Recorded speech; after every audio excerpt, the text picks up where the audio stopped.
Bem-vindos ao Pode Somar. Aqui visões se somam para fazer a inovação sair do papel. Eu sou Juliana Kuhn. E eu sou André Ferreira. Aqui a gente soma as nossas visões de um convidado muito especial para discutir assuntos de inovação, empreendedorismo e que possam somar para os nossos ouvintes e o pessoal que nos assiste. Estamos novamente, aproveitamos a nossa convidada, porque o papo rendeu tanto que foi nunca tinha acontecido. A gente convidou ela faz mais ou menos uns 3 minutos e ela, não, quero falar também sobre o assunto.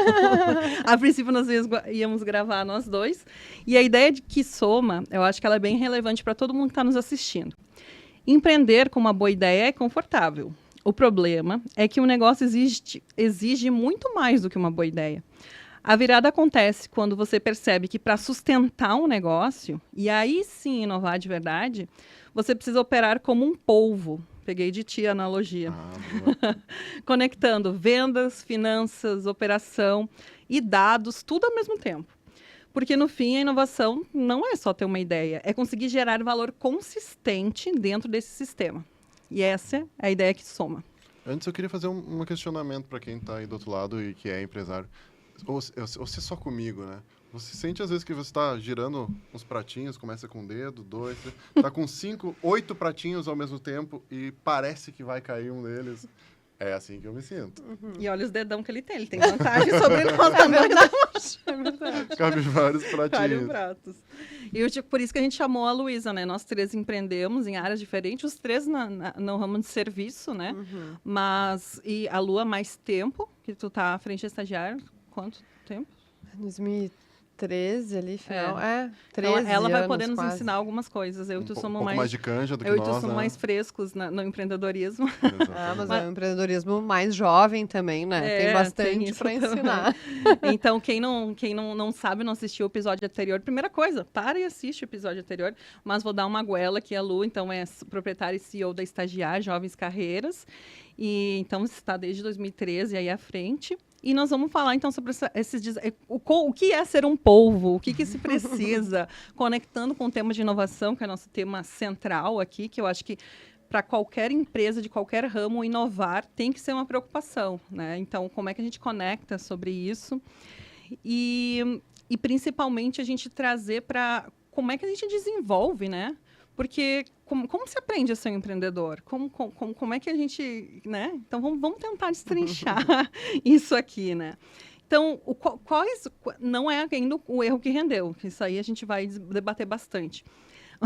Mas o que vocês acham que é normal quando uma pessoa decide empreender? Porque essa decisão pode vir por várias razões. Eu e tu contamos no nosso episódio, né? Por que a gente decidiu. No episódio 2, assistam também. Mas normalmente se começa pelo que se domina, né? Eu sou uma boa, preenche a lacuna com a profissão, então vou abrir uma empresa disso. Só que a empresa é muito mais do que executar aquilo que você sabe fazer bem, né? Eu acho que esse é o primeiro momento, assim. Então, ou você é de alguma operação, não importa do que, mas você operacionaliza algo, ou você vende algo. Geralmente, o empreendedor vem da operação ou da venda. E, naturalmente, vai ter várias outras lacunas, que nem a Juliana comentou. Então, mas você abre um negócio na expectativa de fazer bem aquilo que você sabe fazer bem, mas e todo o resto. Né? Então, acho que esse talvez seja o primeiro ponto, que é uma ducha de água fria ou se deparar com uma realidade inesperada. E quando que tu acha que isso começa a aparecer? Assim, não precisa falar pra ti, mas no geral. Eu dei uma respirada funda, porque eu me lembrei do dia que isso aconteceu. Então dá um exemplo, faz de conta que não é tu. Flashbacks. Isso, tipo assim, cara, eu sou muito foda. Pode falar palavrão no nosso podcast? Pode. Ah, posso. É né? mais 18. É meu também, tá. Eu sou muito foda recrutando pessoas, eu sou psicóloga e tal. Mas quando que tu se deu conta, ou se é que já teve esse momento que, eita, mas as minhas habilidades de recrutar, selecionar pessoas não são as mesmas que eu preciso agora que eu sou dona. Tu percebeu isso já? Total. Eu diria que no dia 1. Gostei, professor. Então, eu tenho bastante tempo com esse desafio. Então, foi exatamente isso que eu vivi, né? Eu fazia a parte de seleção, de recrutamento de seleção e de RH, né? E eu gostava muito e eu fiquei muito boa nisso, né? E aí, né, surgiu essa oportunidade, assim, em relação a estagiar. Eu vivi, inclusive, na Estagiar, isto, né? Então, assim, eu fui estagiária da estagiária, eu fazia essa história é seleção legal. de estagiários na estagiária para empresas, né? Então, eu vivi isso, depois fui efetiva, enfim, fui abraçando novas coisas, mas sempre com esse principal pilar de seleção, né? De recrutadora. E depois, quando, em 2013, eu retornei neste cargo, né? De dona, de CEO, né? Na época não se falava tanto em CEO. Agora tá na moda. Né? Agora é mais chamado assim. Quando eu retornei, de verdade, assim, acho que foi no dia 1 que a gente, na época, eu e mais uma pessoa assumimos. A gente chegou e a gente não sabia, né? Assim, os funcionários chegaram assim, onde é que tem outra tinta para impressora? Porque naquela época se usava impressora. Eu não sei. Eu não sei, né? Assim, então, assim, desde coisas simples da estrutura até isso, assim, problemas para lidar, para gerenciar pessoas, né? Assim, tu tem que saber de tanta coisa, de contabilidade, né? De decisões relacionadas, né, a departamento pessoal, a se importar cada coisa que tu faz e como tu faz impacta na felicidade, consequentemente no resultado das pessoas que estão ali e o teu sistema que tem que estar funcionando e, né, eu nunca esqueço o primeiro dia que uma delas falou, o site do já tá fora do ar. Não eu fiquei sabia o assim, que fazer. agora? eu não sei o que fazer, né? Que loucura! Então, é isso, assim, é realmente, eu vivi isso muito na pele, muito. E aí, né, te respondendo assim, né, sobre o empreender, assim, cara, eu não sei se existe, de verdade, não sei se existe algum curso bom o suficiente para indicar para alguém. Assim, se tu tá querendo empreender, fazer esse curso. Porque, assim, é na prática, assim, empreende e descobre se tu vai conseguir, se tu é bom nisso, se... Porque é isso, assim, realmente são não só conhecimentos de vários âmbitos, vários setores, mas eu acho que o principal foi a questão da capacidade de decisão, assim. Tem coisas que tu não tem certeza, mas tu tem que decidir. Né? Tu tem que... Eu não sabia o que fazer, mas eu descobri. Eu tive que fazer alguma coisa com o site fora do ar, né? Então, enfim, cada coisa, cada problema que surge, é tipo assim, tá, peraí, deixa eu estudar esse problema aqui pra tentar resolver, né? Na minha pele foi bem assim. Eu acho que o sintoma aparece quando ele já tá latente, já tem uma doença instalada. Por exemplo, tu percebe que um exemplo, me expondo, o erro que rendeu vai ser todo o episódio, vai ser o erro que rendeu. Tu percebe, no meu caso, que eu vim da gestão, então eu realmente já tenho, eu sempre fui um pouco polvo, só que é um polvo de... Quantos tentáculos tem um polvo? 9? 8? Sei lá. Não faço ideia. Pesquisa aí pra nós. Vamos dizer que 8 eu tinha 4 tentáculos e achava que era grande coisa. Mas eu fui perceber que eu tinha que me desenvolver, porque tem 2 caminhos. A gente pode ou se desenvolver, adquirir tudo, né? Adquirir a habilidade que falta, ou procurar alguém para nos ajudar. Certo? A gente tem esses 2 caminhos. Mas normalmente, e eu sei porque a minha venda depende... Quase ninguém contrata consultora quando, nossa, vou me precaver, vou contratar uma consultora porque vejo essa lacuna na minha gestão. Não, vai contratar quando já deu merda. E a mesma coisa vale para mim, no sentido de que fui ver que eu precisava entender sobre vendas ou contratar uma consultoria de vendas ou whatever, quando eu vi que putz, não tem venda. O que vai acontecer? Eu não vou faturar nada mês que vem, ou daqui a 2 meses, quando terminar os projetos. E eu acho que, eu não sei se vocês têm esse... E olha que eu sou uma pessoa muito precavida, tem esse perfil, sabe, de analisar cenários e tal, mas quando aparece o negócio, quando já meio que já tá indo pro brejo, assim. Ou, eu preciso ter mais conhecimento, ou adquirir uma pessoa para me ajudar na área de jurídica, de contrato, quando ter um contrato mal feito que te obrigou a fazer um serviço que tu não deveria estar fazendo, alguma coisa assim. Tu tem essa percepção? Que o erro nos ensina muito. Com certeza, né? O meu caminho foi muito parecido com o da Ju, assim. Eu também venho né? Acho que a gente tem que enaltecer, né? A gente conseguiu empreender porque a gente era muito bom em alguma coisa, né? Então, claro. né, eu venho dessa parte de operação, então fazia aquele trabalho bem feito. Eu pensei, ok, estou pronto para assumir esse desafio. E a área de vendas era uma lacuna que eu tinha, né? Então, da mesma forma que a Ju relatou. Então, não só de vendas, mas quem é que vai fazer o contrato? Quem é que vai fazer o contábil? Quem é que vai emitir nota? Como é que tu... Então, assim, tá, então, muitas pontos fracos que a gente precisa ficar fortalecendo e às vezes, talvez vocês não tenham, mas eu tenho um sentimento de que aquilo que eu era bom é o que eu menos faço hoje. Total. Então, com isso chega a ser certeza. até meio frustrante, porque eu era tão bom, eu gostava tanto Nossa, de fazer vamos aquilo. chorar e Eu falar abri um sobre negócio isso, para fazer gente. aquilo. E hoje a gente faz todo o resto. Então, acaba sendo uma mudança de cenário abrupta, assim, gigantesca, Nossa, realmente. muito. Eu não tinha dado. Eu e tu já conversamos sobre isso, né? Que tu sente falta de recrutar pessoas. Eu sinto muito falta de ser líder, ser gestora. Eu tinha 150 pessoas no meu guarda-chuva, agora não tem nem minha cachorra, nem ela me obedece. Né? Eu trabalho com parcerias em projetos, mas onde eu não tenho, né, uma hierarquia. Então, a gente tem que desenvolver muito. E não necessariamente aquilo que a gente tem de melhor, a gente vai fazer no dia a dia do empreendedor, né? A tendência é cada vez menos, né? A Gente, tendência é cada vez menos. que Cada vez loucura menos. isso. E quais vocês acham que são os sinais que podem dar, que nem eu dei esse exemplo? Eu vi que faltava uma estrutura de vendas quando a venda faltou. Mas o que mais pode... Vocês já viram alguma coisa ou não? Vendas é o mais fácil, né?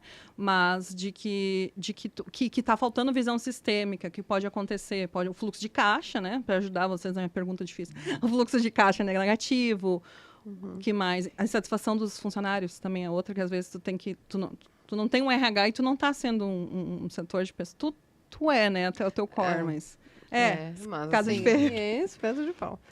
Não, é isso, assim, eu acho que não só do funcionário, mas do cliente, né? Porque quem não tem a experiência de realmente estar à frente de uma empresa, a própria venda, né? Às vezes assim, tá, vendi. Tá, beleza? Maravilha, vendeu. Tu tem noção do quanto importa o pós-venda? Né? Assim, o acompanhar essa entrega, o entender o quão satisfeito, porque assim, cara, é tão difícil vender, né? E aí tu perde um cliente que já comprou de ti, né? Por uma insatisfação no meio do caminho que tu não ficou sabendo, cara. Então, assim, é isso. Quando é só tu, né? Tu ainda tem isso, obviamente, né? Tu tá conectado com o cliente, né? Quando tu tem uma estrutura e não é mais tu que entrega, eu não sei se o cliente tá feliz, né? Sim. E se eu não crio um processo para isso, ou se eu não ligo, não chamo, não faço uma reunião, eu não sei se ele tá feliz. E aí eu Verdade. perdi ele no meio do caminho e nunca mais ele voltou, né? Então, olha que complexo que é isso, né? Por isso que eu brinco, se eu seleciono, eu posso falar, né? Mas se não sou eu, existe esse gap desse pós-venda e desse acompanhamento. Então, quem enxerga de fora uma empresa, né? Cada pilar, cada macro etapa, na verdade, tem umas 30 micro etapas dentro, né? E aí a gente tem que pensar em tudo.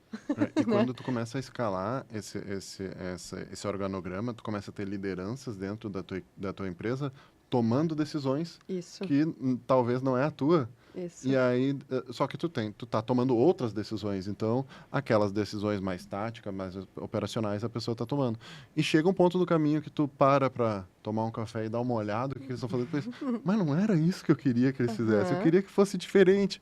Mas tu também tem que dar essa autonomia, tu tem que fazer... Então, é muito difícil eu entendo completamente o que a Luísa comentou, assim, de tu vende, tu se compromete com uma entrega que a responsabilidade da entrega não é tua como CPF, é Isso. da organização, e a organização são N pessoas, não é só tu.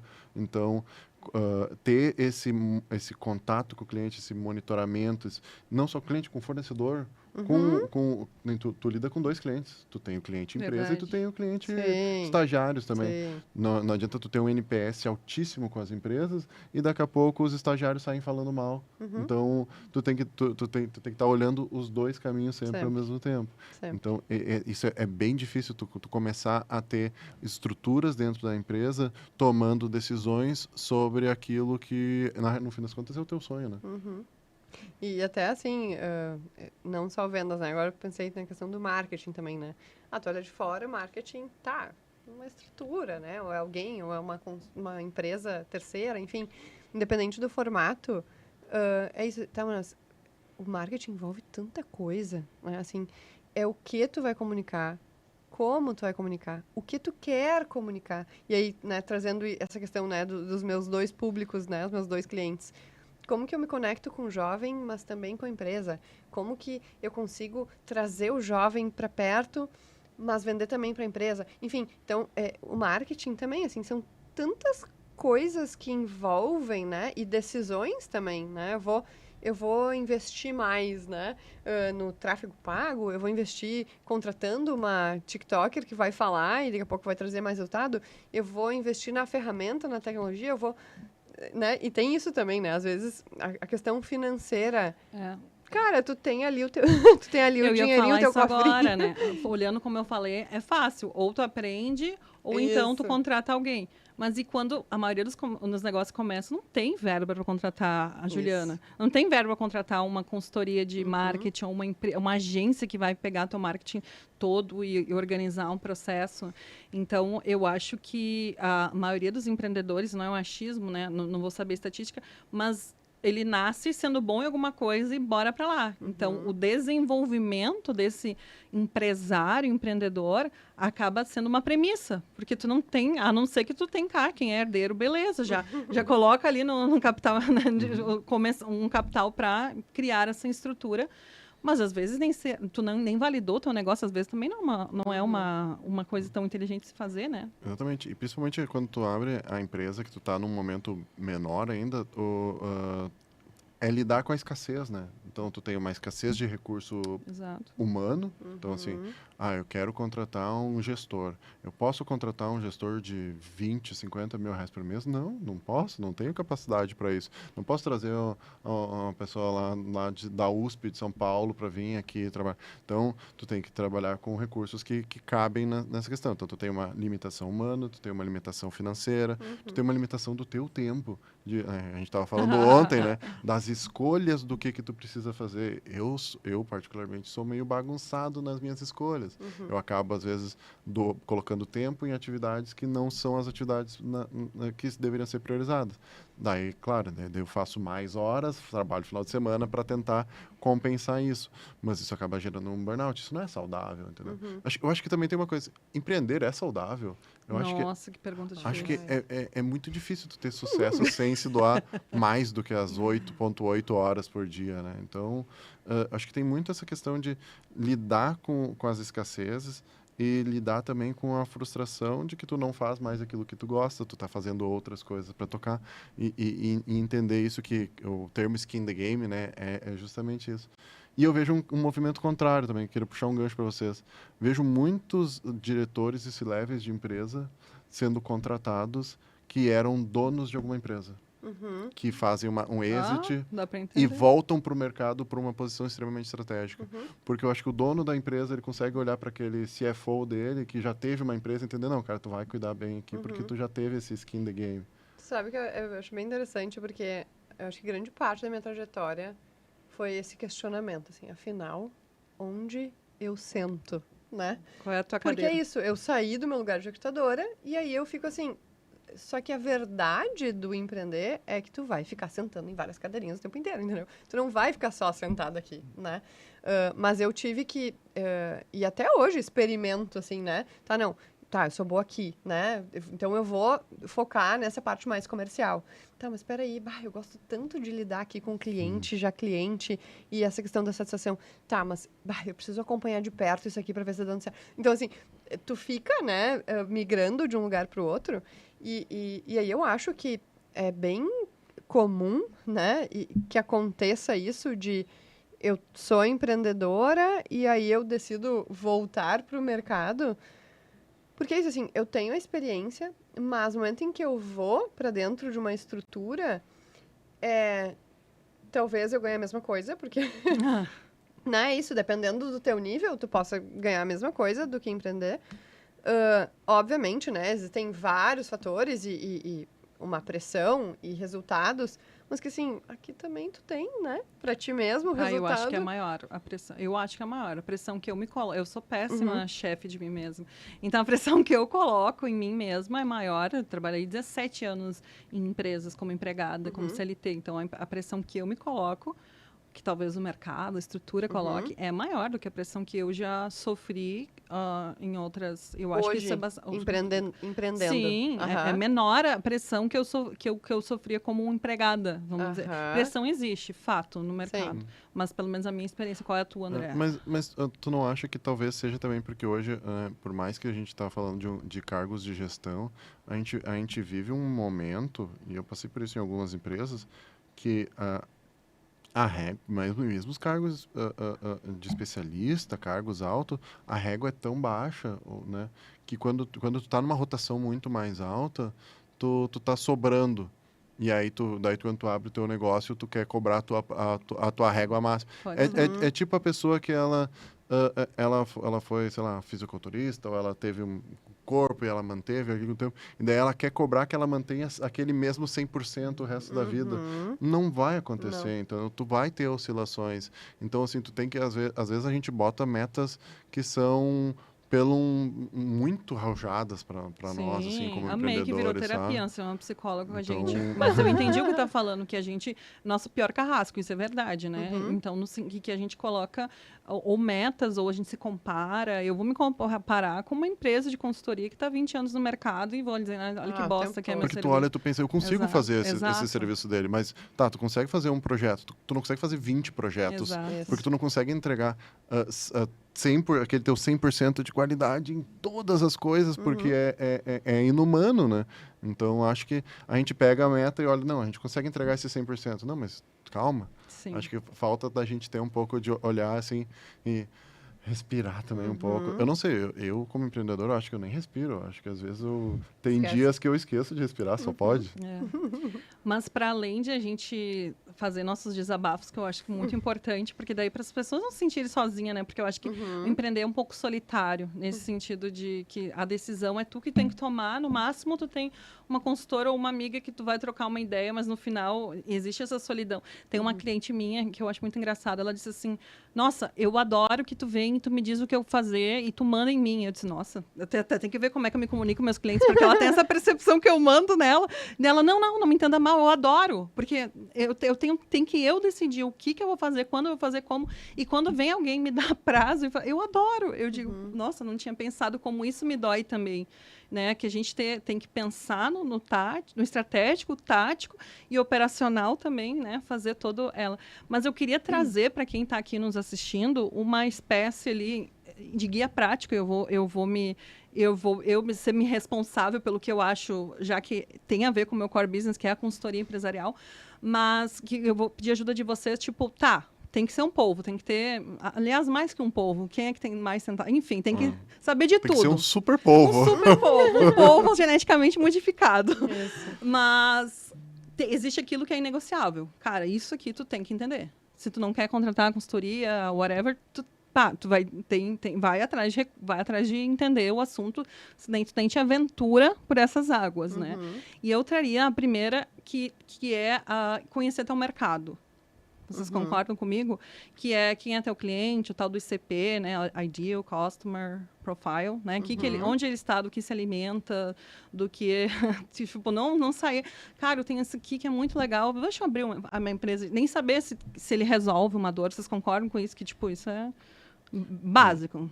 Acho que a gente consegue separar ali em vendas, produto e operação. Acho que por mais que seja um serviço que a gente vende, mas é um produto. A gente cria uma caixa, uma estratégia, colocaria né? Essa aqui dentro de vendas, o ICP, definir teu mercado, né? Eu acho que vendas talvez até produto, né? Porque o produto é o que vai ter o market fit do produto, né?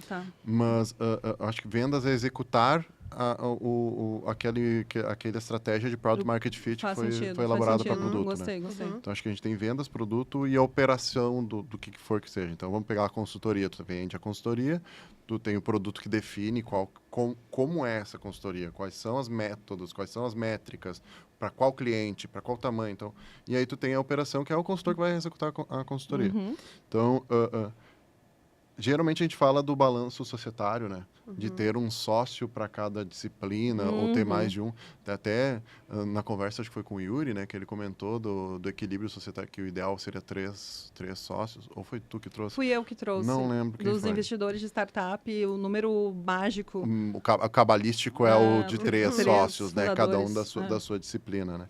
Então, quando a gente vem de uma coisa monolítica, seja com um único fundador Nossa, ou dois fundadores, né? Que somos o nosso caso, eu e a minha esposa, e a gente não consegue cumprir todos esses papéis tão cruciais, né? Então, tu não consegue ser o gestor só da venda, tu não consegue ser o gestor só do produto e o gestor só da operação. Com certeza não. Então, acho que... Eu ainda incluiria, Lu, já quero escutar de ti, com certeza, vendas, produto, entendi de fazer esse market fit, mas você pode colocar isso em operação, mas o conhecimento do financeiro, o que é um fluxo de caixa, o que é teu ponto de equilíbrio.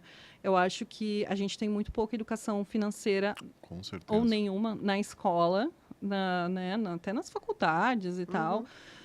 E eu acho que é um know-how que muita gente se aventura sem ter esse conhecimento. O que é um fluxo de caixa, por que eu preciso ter esse dinheiro para fluxo, como é que eu uso e principalmente também dentro do financeiro, o que é uma conta de resultado. Meu caixa está negativo. Tá. Cara, está negativo. Mas a minha operação é rentável? Não, como assim? Não, eu olho meu... Não, cara, tudo dá lucro. Então, saber o que é o lucro, com certeza, eu acho que eu colocaria isso também, tipo, como um must-have, assim, tipo, não vai se tu não sabe. E a gente vem de negócios mais teoricamente, a gente passou por uma gestão, a gente tem um pouco mais de bagagem.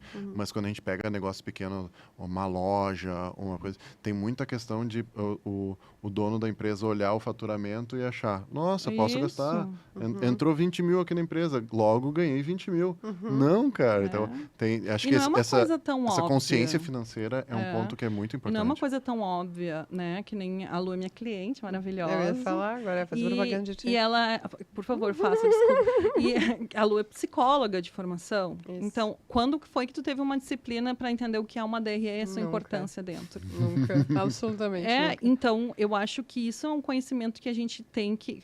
eu digo os empresários, que seja o dono da quitanda, de entender entender o que é lucro, como se apura lucro, entendeu? E entender o que é um fluxo de caixa.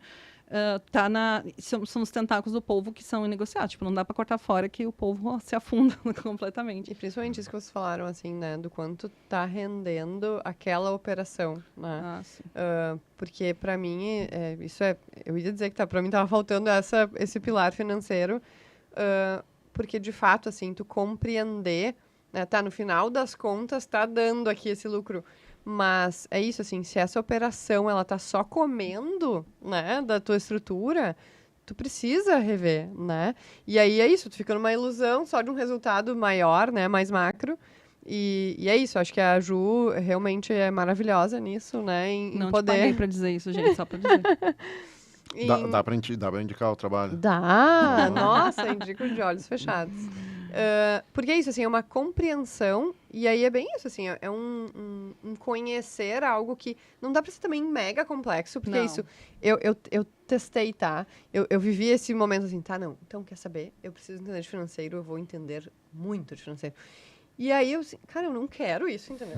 Eu não quero ser especialista financeira. Não quero, não consigo, senão não é pra mim. Mas ter alguém que te ajude assim, olha só, esses indicadores aqui são os fundamentais. É pra isso aqui, então, se tá vermelho aqui, sabe? Então, assim, uma coisa mais básica pra quem quer começar, ter essa estrutura, né, desses indicadores primordiais, né?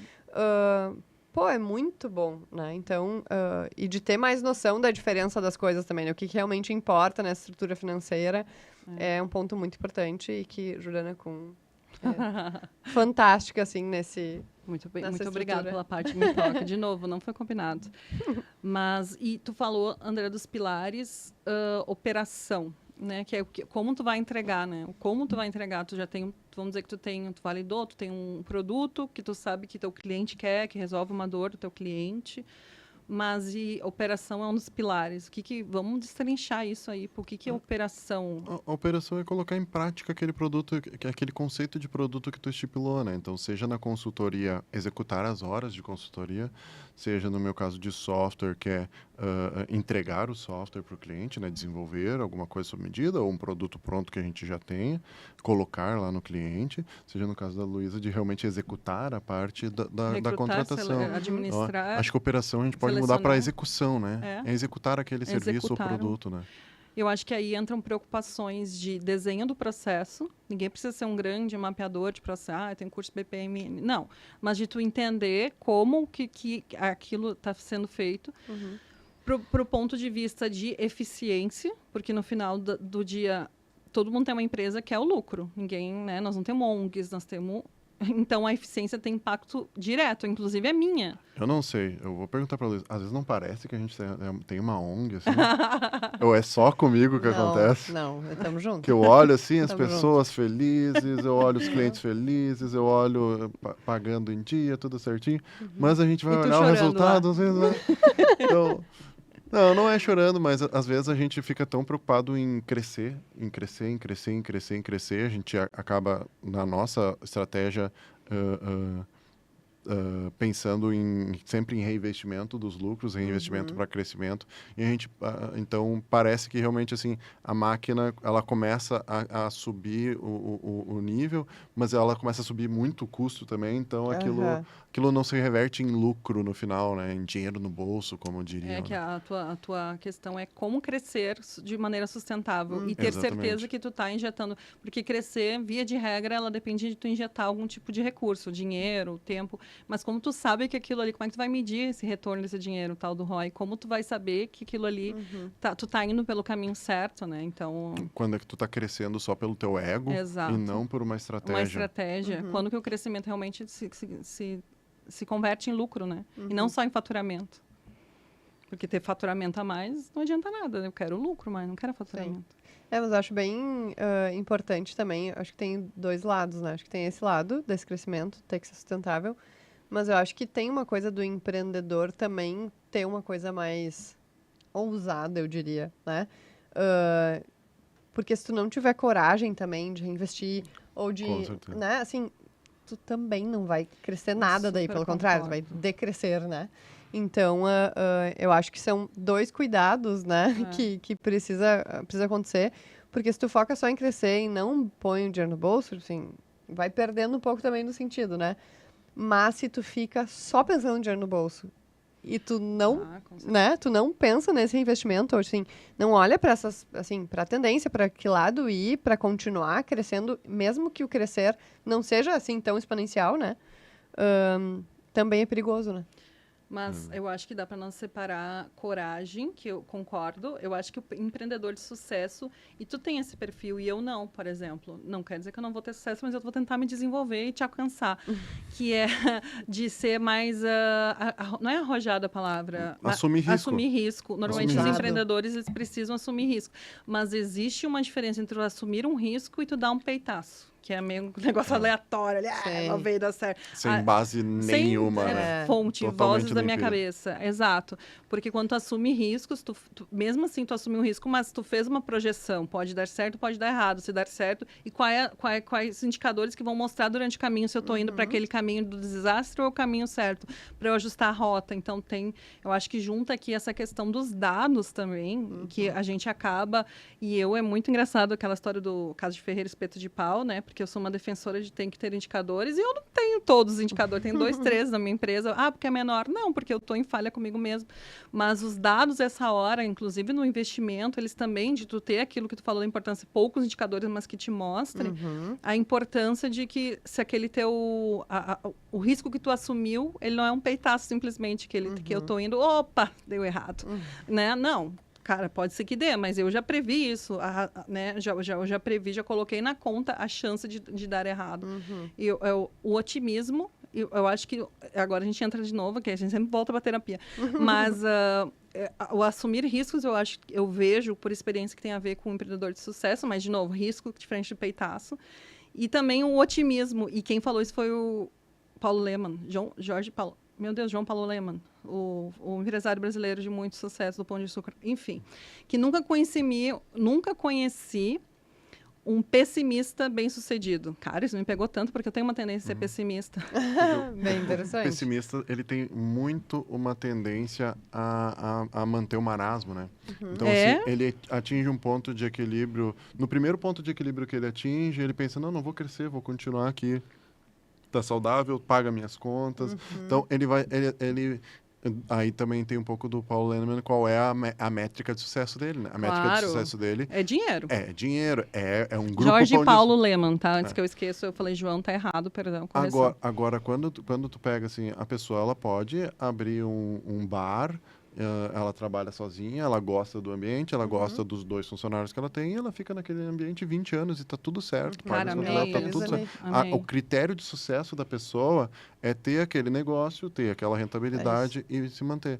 Ela não precisa abrir franquia. Exato. Ela não precisa ir pro outro nível do jogo, né? Sim, aumentar a estrutura. Então, eu sempre brinco de fazer analogia com o futebol, né? Tu pode jogar a Série A, Série B, Série C, Série D. Então, tu pode estar jogando a Série D tranquilamente lá. Tu tá naquele nível. Agora, eu quero subir para C, cara, tu vai ter que assumir risco, vai ter que treinar mais, tu vai ter que evoluir, tu vai ter que se aperfeiçoar, vai ter que fazer um MBA, tu vai ter que ir em evento, tu vai ter que estar no network. Então, é uma outra exigência, né? Muito bom, muito bom. Então vamos lá, fazer um recap aí. Nós falamos assim, o que são os tentáculos desse polvo, porque se a gente deixar muito aberto, ninguém vai empreender também, né? Falamos de produto, que é o que tu vai entregar, se ele tem fit com um problema real, vai resolver um problema real, e que conecta então com vendas, como tu vai chegar nesse público, né? Vendas é quase o primeiro. Primeiro tu vende, depois tu vê o que tu faz para entregar. Que horror. Operação, e aí aqui entra eficiência, que também não adianta tu ter uma coisa que resolve um problema, que tem gente querendo, mas tu gasta muito, sejam horas, Estoura teu custo, né? estoura teu custo e tu tá trabalhando numa ONG de novo. Então, operação, esses 3 são tipo cruciais. Financeiro, então foi que o nosso adendo nessa questão de tu ter noção o que é um fluxo de caixa, o que é o lucro. Meu fluxo de caixa está negativo. Sim, mas é porque eu estou investindo, então tá tudo legal, mas minha operação tem lucro. Tá consciente, né? Tá consciente. Falamos um pouco também de ter indicadores, que é exatamente para que ter essa resposta, senão a gente fica tudo tirando fontes, né, da minha cabeça. Que mais vocês colocam? Não dê um polvo completo. Eu diria liderança. Porque, a não ser que tu seja uma consultora como eu, que eu tenho pretensões de crescer no sentido de ter uma estrutura de empresa, mas habilidades ou skill de liderança, se tu tem mais que uma pessoa trabalhando contigo, eu acho que isso é meio que imperativo de desenvolver, né? Saber treinar, capacitar, fazer com que as pessoas façam o que tem que ser feito e ainda se sintam minimamente felizes e realizadas dentro do ambiente de trabalho. E eu quero puxar um gancho para um assunto que a gente estava conversando aqui offline, né? Que é ser líder. Vou fazer uma pergunta. Ser líder numa empresa versus ser o dono da empresa, né? A liderança do dono da empresa versus ser o líder da empresa é muito diferente. Muito mais difícil, né? A liderança, ela, eu acho que é um ponto crucial, né, do povo. Liderança / gestão de pessoas, né? Porque é isso, assim, se tu não souber lidar com as pessoas e desenvolvê-las, e, né, tu não vai crescer, né? Ou tu simplesmente não vai dar certo. Porque mesmo que tu tenha 2 pessoas abaixo de ti, essas pessoas têm que fazer, né? Claro, conforme o seu conhecimento, por isso que a gente contrata, né, para somar. Mas, assim, a empresa não vai crescer, não vai nem se manter, né? Então, tu tem que ter uma habilidade de liderar, de ensinar, de treinar conforme, né, o teu conhecimento e, né, como tu acredita no do teu negócio. Porque senão é isso, assim. E, ao mesmo tempo, eu já tentei uma estrutura sem liderança, né? Eu tentei ser a pessoa, assim, eu e a operação, né? Sem liderança intermediária. Intermediária. E isso também, assim, é possível? Mas daí o número de pratinhos para equilibrar, assim, piora, né? O povo aí, assim, cara, aí sim tu não vai dar conta. Sim. Então, tu conseguir desenvolver lideranças intermediárias também te possibilita, né? Claro, tu tem aquele risco, né? Não sou eu que estou tomando a decisão, Mas isso é o aprender a desenvolver, né?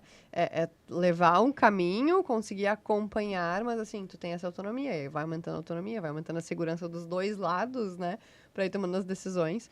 Mas essa parte da liderança é fundamental, assim, principalmente quando a gente fala em crescimento, né?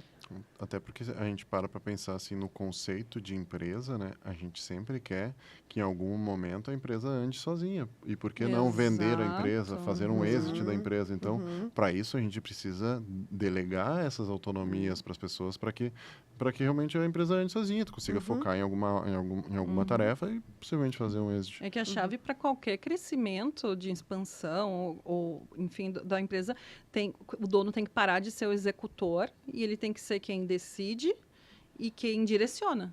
Então, essas funções de um líder direcionar e decidir. E se tu tá executando, e acontece muito, eu vejo muito, que os caras são bons em finanças, em todas as outras partes do polvo ali, só que nunca desenvolveram, às vezes é perfil a parte de liderança, e não tem um líder abaixo, seja por custo ou por que for, e ele não consegue sair da execução. Ele não consegue sair daquilo ali. Como é que a empresa vai para um outro patamar se está na execução? Imagina tu na Loft, se tu tivesse que sentar e desenvolver as telas do E isso é muito comum, né? Então, assim, a gente está falando, às vezes, as empresas gigantes, assim, tu ainda tem um dono que tem a cabeça do executor, né? Ele ainda quer executar, ele gosta de executar, a gente gosta de executar, mas a gente tem que entender que aonde está eu brinco assim, aonde está o valor agregado, né? Qual o teu valor hora para fazer um recrutamento, qual o teu valor hora de fazer uma reunião com o cliente, de tomar uma decisão, é outro valor hora. Então até parece meio chato que eu vou falar, mas quase que quando o dono está lá passando um cafezinho, não está agregando valor na empresa. Porque é quase que tu é muito caro para fazer isso. Então, assim, hoje tu é muito caro para sentar lá e fazer um recrutamento de seleção. Tu tem que fazer coisas que agregam mais valor. Então, isso mas isso também é um desprendimento, né? Porque voltamos a 2 passos atrás, quando a gente falou, a gente era tão bom em fazer isso. E agora não Mas tá. sabe que eu passei por isso também, assim, eu lembro, porque quem lida com recrutamento de seleção lida muito com a questão da descrição do cargo, assim, né? Do que afinal, as tarefas e tal. E eu lembro que um dia eu olhei, né, pra pessoa que era minha sócia na época, eu falei, não dá pra ter uma descrição do meu cargo? Assim, enquanto CEO, né, eu sentia falta disso, assim, tá, mas eu acordo de manhã e o que eu faço? Pra começar, sabe? Porque é isso, parece que eu tenho, se eu for pensar, cara, eu tenho tanta coisa pra pensar que eu não sei por onde começar, eu não sei o que priorizar, eu não sei que ordem botar isso. E aí, né, em relação a isso, assim, aonde minha hora tá fazendo sentido, né? E onde eu somo de verdade, e onde que se paga, né? Seja, né, isso que vocês falaram, assim, da empresa rodando, e aí, ok, né? Tá funcionando, mas assim, tá funcionando, talvez até não funciona mais. Então, assim, de alguma forma, Exatamente. tu tem que ter esse acompanhamento. Claro, a gente tá falando aqui de uma estrutura que não é só de um investidor, né? A gente tá falando de um líder, que é o CEO, né? Que é o dono, enfim. Mas o quanto isso pode acontecer também, né? Assim, tu não saber bem, afinal, onde tu senta. Na recrutamento de seleção eu sou cara. Mas onde que faz sentido eu gastar o meu tempo, né? E também saber, tá, eu não vou executar, mas de vez em quando eu tenho que ir lá e supervisionar para ver se está acontecendo. Isso. Mas é diferente. Ali tu tá fazendo o teu papel de líder, que é entender, que é às vezes descer para operação, deixa eu ver o processo, né? Não, tu tá executando, não, mas para fazer, ou pode considerar como se fosse uma auditoria do processo, ou um mapeamento do processo, é diferente de tu executar. Mas trazendo o nosso quadro de somando com dados, segundo o GEM, que é o Monitor Global de Empreendedorismo, hoje já tem, aliás, dados de 2024, são 47 milhões de brasileiros que empreendem. E a taxa subiu de 31,6 para 33,4, de 24 para 23. Ou seja, tem cada vez mais gente se aventurando. A gente falou no outro episódio como o mercado está, novos tipos de negócio e tudo está mudando. E, por outro lado, o IBGE, os dados mais recentes, 60% dessas empresas não sobrevivem depois de 5 anos. A Loft já tem 5? A Loft nasceu em 23, então a gente está com 3 anos. Eu também não, nós não. Ah, A Lu já passou do Eu coro. passei. A gente tá... Então, a gente, Tã. então a gente vê que tem muita gente começando e muita. Só que é um crescimento, não está conseguindo sustentar, não um crescimento, mas se manter. Eu não estou nem falando de crescimento, esse dado fala de se manter, né? Então eu acho que muito tem por essas habilidades, essas skills, esses conhecimentos que as pessoas não procuram. Ou procurar recurso para achar ajuda, ou então se desenvolver. Na verdade, tem, se tu pensar, a Sebrae tem programas subsidiados. Na realidade. Exato. E essa morte tem a ver com esses pontos que a gente falou. Em algum momento eles não desenvolveram um produto, não entregaram algo que algum cliente realmente que resolve alguma dor, ou então eles não prestaram atenção no financeiro, ou não conseguiram desenvolver ninguém e então, só o cara, não consigo ir para frente porque eu não sei ser um líder. Ou então, minha operação está totalmente desestruturada. Eu gasto mais para desenvolver do que eu consigo cobrar, seja o que for o serviço, né? Então, não olharam para esses pontos do polvo que a gente está falando, né? E agora eu queria que a gente já falou isso bastante no episódio, mas então que vocês têm algum erro que rendeu nesse sentido do empreendedorismo, que vocês viram a água bater na bunda e, putz... Tem, né? Tem vários, né?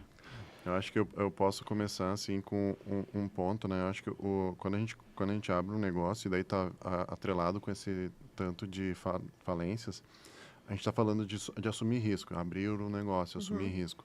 Então, assim, é muito importante a gente estar atento ao mercado, mas intempéries acontecem. A gente tem aqui, por exemplo, no Rio Grande do Sul, 2024, teve uma enchente que...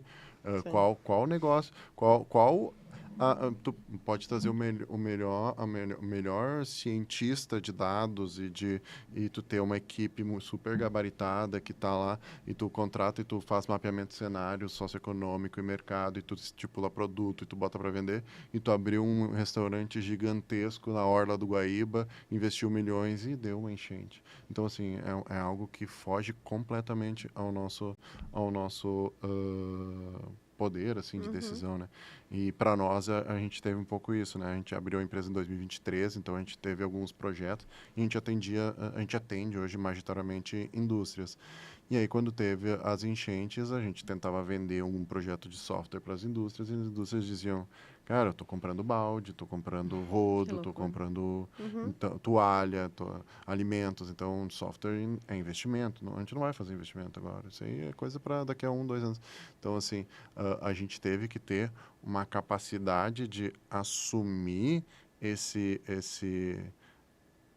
período, assim, né, com budget financeiro mesmo e coisa, e realmente a gente investir, dizer, não, o mercado vai voltar, as coisas vão voltar, então vamos investir em produto, melhorar produto, estar estruturado para quando o mercado voltar a gente conseguir entregar algo e realmente retroalimentar, porque para nós, principalmente para software, não só para software, mas sempre que tu trabalha com produto, tu investe para desenvolver esse produto, quando tu lança no mercado, tu começa a retroalimentar e retropagar ele, né? Então, para nós, não digo que foi um erro, mas eu acho que poderia ter sido um erro se a gente não tivesse preparado financeiramente para sofrer um intempérie. Então, eu acho que, assim, a minha dica, talvez, para quem está empreendendo em alguma coisa, é assim, vai empreender. Não dá. Mas dá para empreender sem dinheiro? Cara, dá para empreender sem dinheiro. Mas, assim, tu ter um mínimo de... Quando a gente fala, nossa, financeiramente, né? Pessoalmente, ter uma reserva de emergência, né? Mas eu acho que, assim, a empresa, ela tem que ter uma reserva de emergência. Tu tem que ter, assim, tu tem que conseguir segurar as pontas se der algum chabu, porque pode acontecer.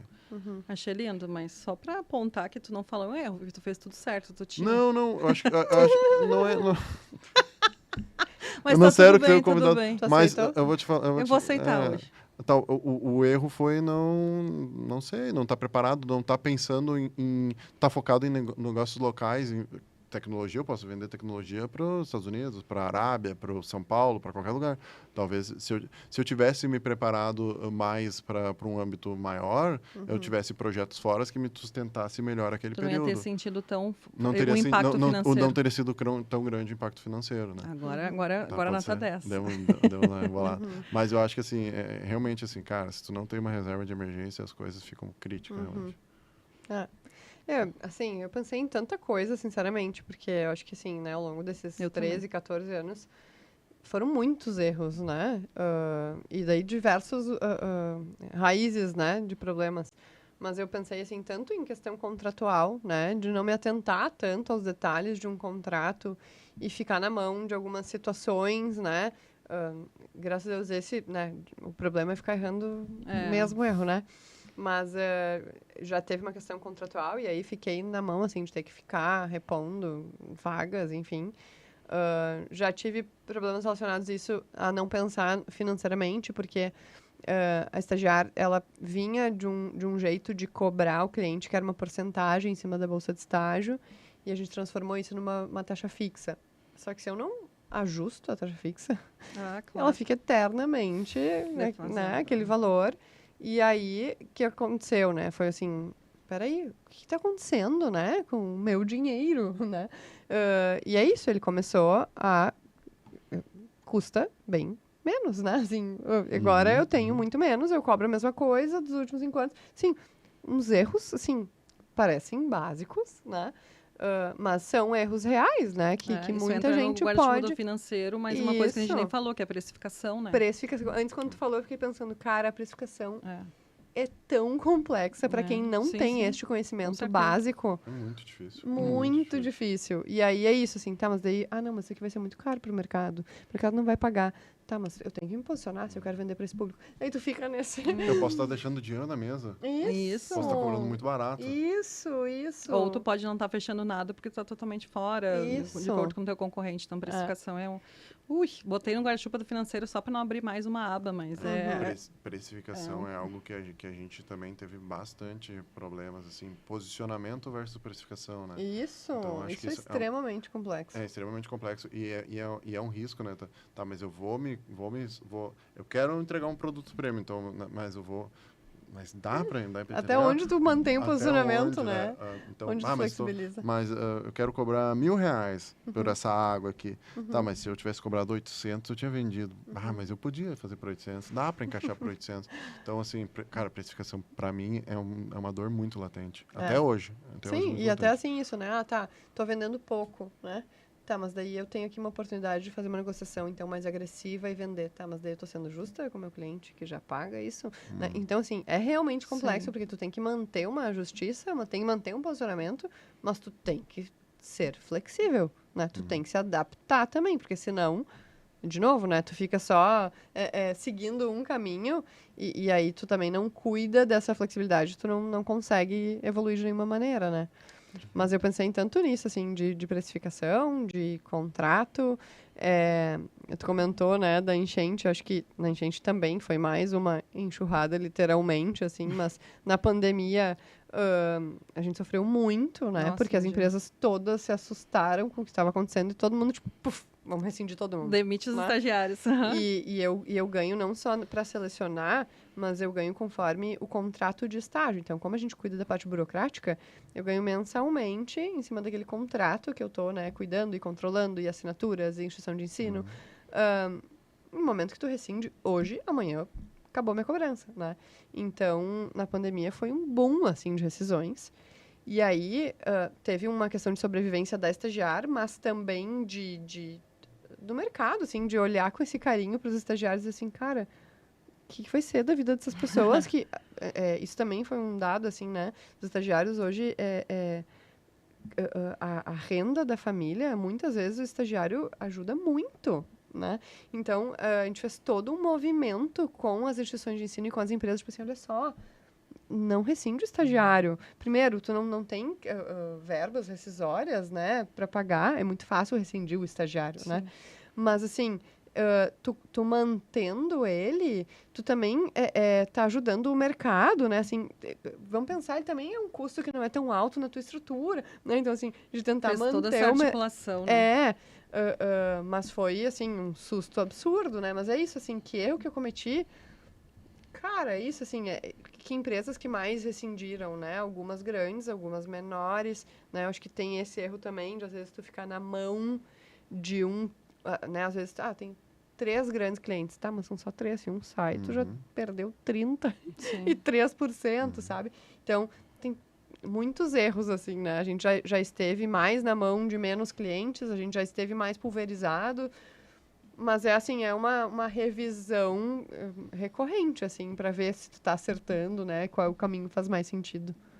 Exatamente. Eu tenho dois cases de amigos que são empresários de ramos completamente distintos, que eles tinham 80% do faturamento voltado a um único cliente. Esse cliente rescindiu, meses depois eles fecharam a empresa. Porque tinha um modelo de negócio estruturado em cima de algo que era muito frágil, né? Perfeito. Pessoal, esse a gente extrapolou demais e ainda eu sinto que eu tinha tanta coisa para falar. Dá pra falar Meus umas erros 2 foram horas. muitos, todos aí que eu usei de exemplo eu cometi.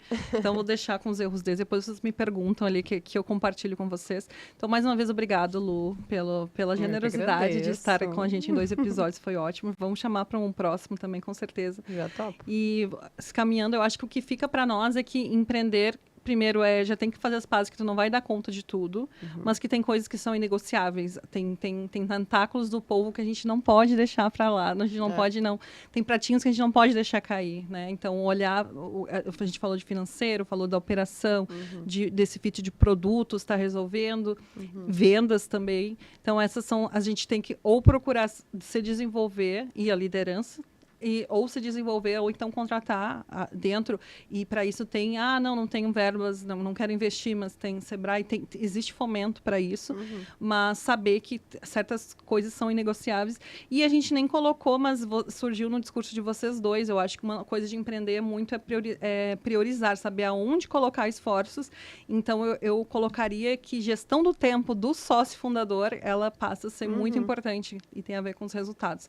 Acho que fica aqui para vocês, o que eu tenho que começar? Cara, vai atrás dessas. Começa pela gestão do tempo, porque a tua hora acaba sendo determinante. Muitas vezes tu é o gargalo do teu crescimento ou da evolução do teu próprio negócio. Então, muito obrigada de novo por vocês. É o André também, meu grande companheiro de episódios. E, por favor, fique com a gente para os próximos episódios e venham somar com a gente.